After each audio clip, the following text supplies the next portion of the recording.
saying that you build a fence. It also helped me to build a fence.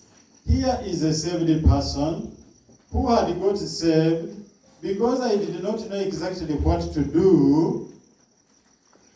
I could even visit the girls' dormitories, sit with them on their bed. I think it was just by the grace of God that the fornication was not there yet. But what was left? If you can enter the dormitory, sit at a bed with a girl in her bed, the next would have been to open the blanket and do what? And sleep. But by the grace of God. So this same tutor took me by the hand after asking me, haven't you committed any sins? That is when God started opening my eyes now. Oh, even going to the dormitory of the female, and even sitting at her bed, even touching her. I started from there. He took me to my principal.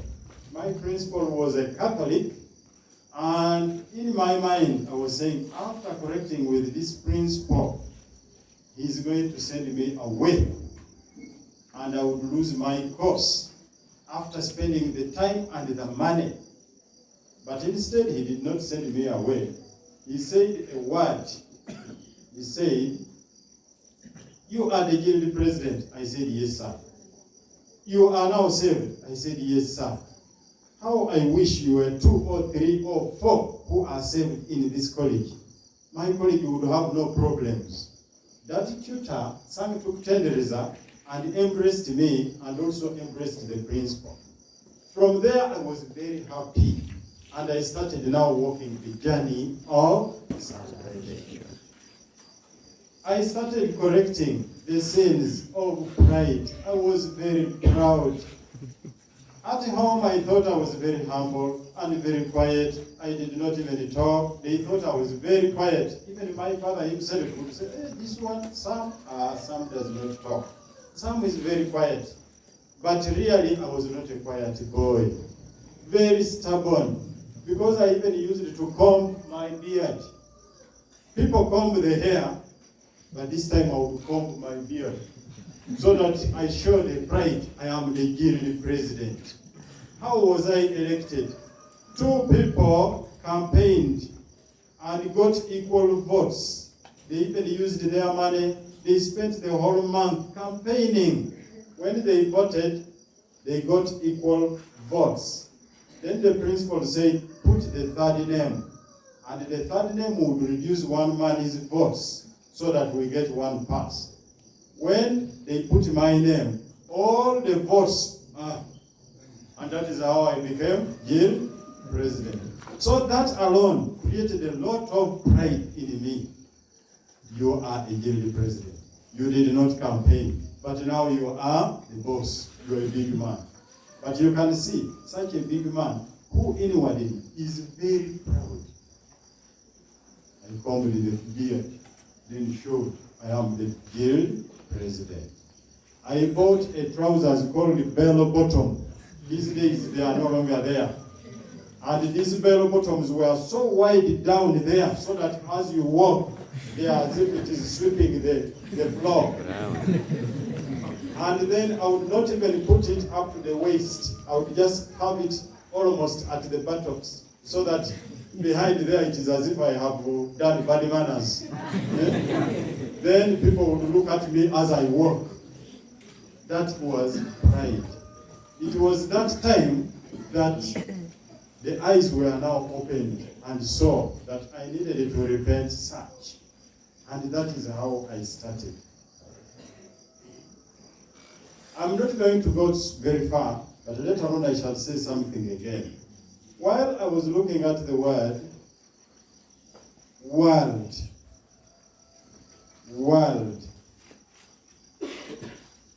each one of you can interpret the statement in your own language before you come to English.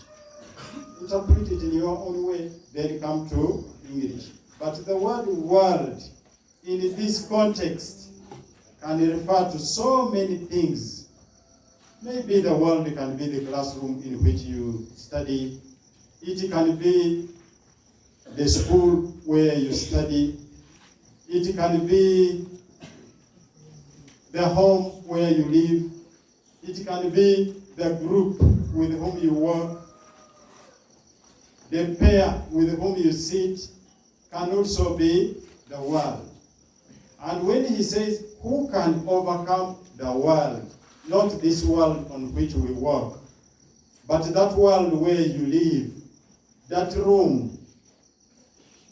For instance, if you are in a dormitory and you are living in a cubicle, the cubicle has decals. In some schools, the decals are triple. In some schools, the decals are double. And you are climbing. Maybe you live in the topmost decker. You begin by stepping on the bed of the one who is below you. Then you climb onto yours. Is the friend you live with happy with you for stepping on his bed sheets or her bed sheets? Because as you step on the bed sheets, they get dirty. And that may be that world. Because if a friend of yours is not happy with you, it means that is a problem. There is already annoyance in that person. You needed to speak to that person in a way that shock absorbs. So that the person knows, oh, the friend I'm living with is really a friend. I saw in a certain school, I have also been a teacher since 1989, and I've taught in various schools. In the primary school, I've taught there. In the secondary school, I have taught. In the tertiary institution, I have taught. In the universities, I have also taught. And so, there is wide experience. The type of cheating of exams in the primary school are not the type in the secondary school and not the type in the university. Because people believe, if I do not cheat examination, I shall not pass. I am going to fail. Who says that if you don't cheat, you will not pass? Is it a must? Is it a rule? No, it is not. Once you are saved, it means God is going to work for you. So you don't need to cheat. In the primary school, for instance, somebody can write on a piece of paper and then put the answers in the pocket. So that in the examination room, it is a matter of putting out a piece of paper and you read the answers and then write them. What happens if you are arrested? The person who is supervising the examination comes around and discovers that you have a piece of paper. Some of them can easily tear your examination. Some of them will tell you to go out and you miss the examination, etc., etc. Now, if you are saved and you are told to go out, how will it look? In the secondary school, I saw students who write behind their skirts. She opens the skirt and writes the answers. In the university, I saw a student who was writing the answers on her breasts. She pours down the breasts on the table and writes the answers on the table. And then in the examination, she only reads the answers from the breasts. And this particular student, when I told her to go out and reorganize herself, she put the breasts back into the bra. And outside she said, I have done nothing. Of course, the breasts are private parts. And you cannot tell somebody that you open your breasts. It becomes very complicated. Sometimes they use a type of oil so that even when he just passes the hand, the writings will go off. And she has no evidence of any copying any answers. And such sins, you can even copy them from others. And because you are copying them from others, that becomes your world. And the question is, who is that one that can overcome the world. This person who trusts the brain and says, I shall write the answers and I shall be able to pass. In another school, as you enter with the box, they say, you open the box, we want to check. Why are they checking? Understand, students move with alcohol. And the alcohol is sometimes accompanied by marijuana, what they call injaga. And when they reach the classrooms or the dormitories, they take, because they believe when they take that, they become brighter. And that now becomes the world. Are you going to trust alcohol and injaga instead of trusting your own brain? If you are saved, you say, this one must not come near me. If you do, you will have overcome the world. You will have defeated the world. At one time,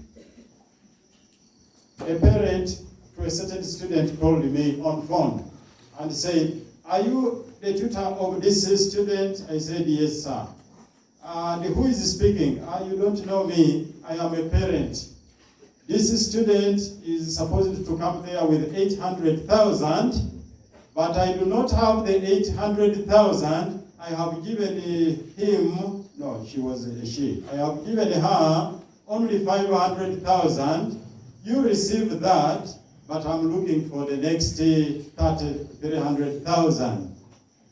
Then I asked, how much money were the students asked to bring?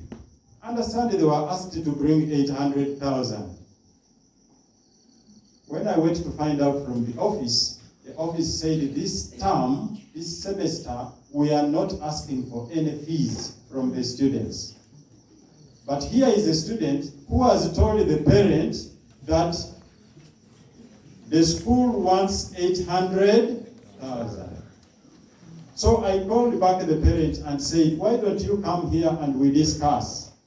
The parent said, you see, I am sick and old and I cannot walk to school, but I have sent her with 500,000.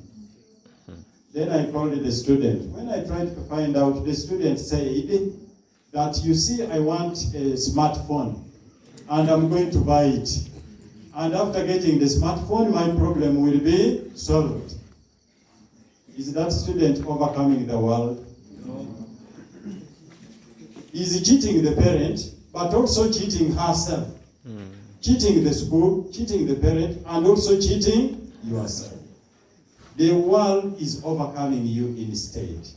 I normally tell my students that if you cannot do the examination, then the examination will do you.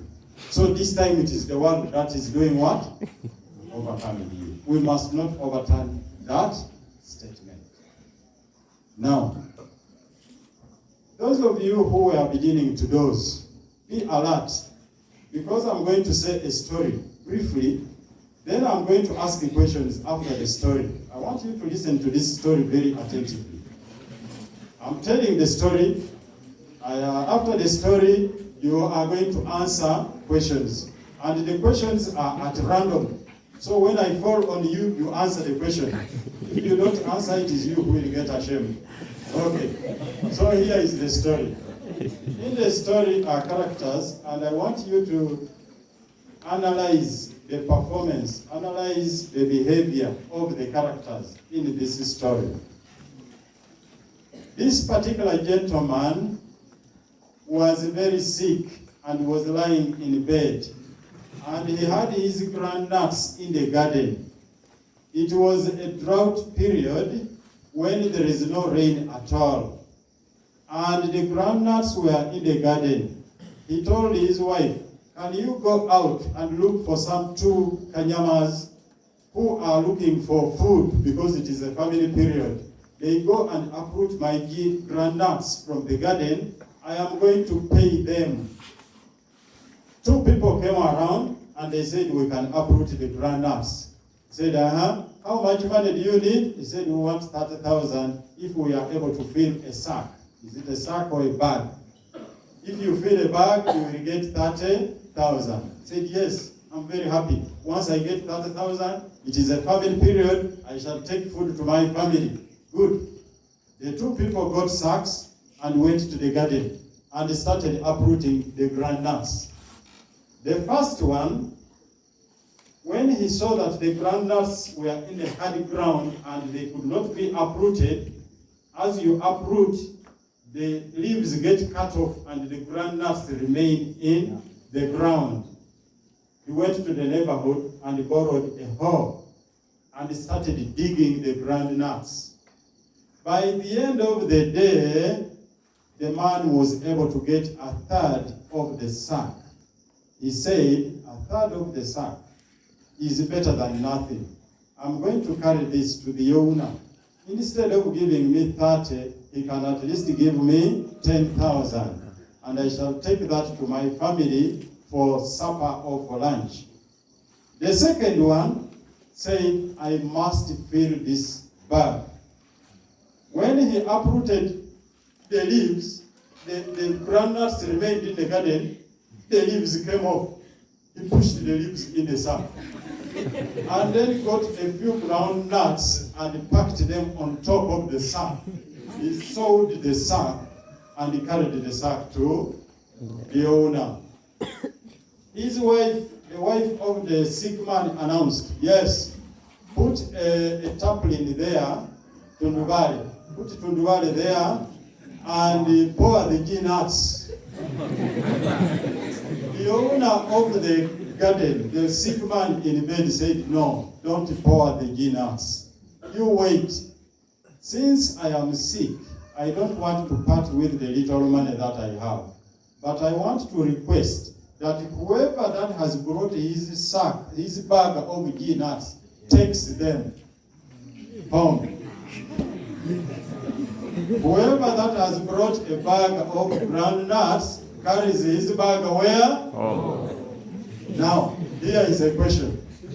Who of the two characters would you like to be and why? Hands up. Yes. The first one. The first one. Why? Because he had something to take home. Thank you very much. You sit. He had something to take home. The one with the leaves. What is he going to take home? The leaves. Are they useful in any way? No. Now, coming back to this, see how much leaves you are packing in your sack. See how much. Because at the end of the day, the salvation is yours as an individual. It is not for us. We are people from Jinja, from Bale, from Teso, from Karamoja. At the end of the day, each one of us is supposed to carry your sack of ground nuts. Remember, the word is ground nuts. As you go to that school in Nakabri, in Jinja Vocational, in Mbale School of Nursing, in the UCC Tororo, you are there. And while you are there in that school, remember you are packing your bag with the ground nuts. And if it is not ground nuts, then you are packing yourself with the leaves. At the end of the day, what is going to happen? It is you who will get ashamed. Would you wish to get ashamed? Is it of any use for you? So I want to call upon you that we must get ready to defeat the world. As I end, I want to give you a reference. 1 Corinthians chapter 9. 1 Corinthians chapter 9, verse 24 and 25. Whoever that is able to read very fast, read, because the time is not there. 1 Corinthians chapter 9, verse 24 says, surely you know that many runners take part in the race, but only one of them wins the prize. Run then in such a way as to win. Run then in such a way. 1 Corinthians chapter 9, verse 24, it says, Surely you know that many runners take part in the race, but only one of them wins the prize. Run, then, in such a way as to win the prize. Thank you very much. Thank you very much. So, only one is supposed to win the race. In the recent times, when you are taking a relay, or 100 meters, or 400 meters, even if it is 10,000 meters, the width of your lane is 1.5 meters. And you are supposed to run within your lane. You follow strict rules. If you cross the lane and go to the next one, you will not get any prize. If you run in such a way that you confuse others in their lanes, you will not get any prize. You must follow strict rules. But then, if you do not cross to another's lane, there is that one who is likely to cross to your lane. And in case he crosses to your lane, what is going to happen? He's going to make you fail. While you are struggling, there are those who are struggling to make you fail. So struggle and see that you win the prize. You cannot run if you are putting on a suit and a necktie. You cannot run if you are putting on a gomez. You cannot run if you are putting on a scarf. You need to be flexible in order to be able to run, because you are interested in getting the prize. You know the prize that we are going to get? We must conquer and go to heaven. All of us, whether it is me, whether it is who, we must struggle to go to heaven. And to go to heaven, you need to run in your lane. Our lane is, we pray to God to give us the wisdom so that we don't fail the examination. Fighting, that there is fighting in the schools. And when you ask, why are the two boys fighting? Because of one girl. How many girls are there in that school that you are able to fight for only one? There are so many, but you are fighting for one. Stealing. And when you ask, what do people steal? That he has stolen a pant. A pant. So be shaming. That is not our lane. If you are struggling, you struggle in your lane. Stealing is not your lane. Fighting is not your lane. Then very, very important, nicknaming. While I was teaching in the university, my particular area was phonetics, English phonetics. So the students nicknamed me phonetics. Then they would ask, hey, what are we going for? It is now phonetics. Who is coming? Phonetics. As if it is an abuse. A teacher teaches about Mirambo and Nyungu ya Mawe, and his name becomes Mirambo and Nyungu ya Mawe. A teacher comes to teach about the Tennessee Valley, and his name becomes the Tennessee Valley. Is that fair? That is not our line. So I thank God who saved me in 1987 as a person who has gone through these institutions, who had those same characters that I have been talking about, but God helped me to repent and also to go back and correct. In 1997, after about 11 years of salvation, God gave me a wife. Because some people think that when you get saved, how will you get a wife? How will you get a husband when you get saved? God gave me a wife. Right. If you know you are my wife, please stand up with your hand.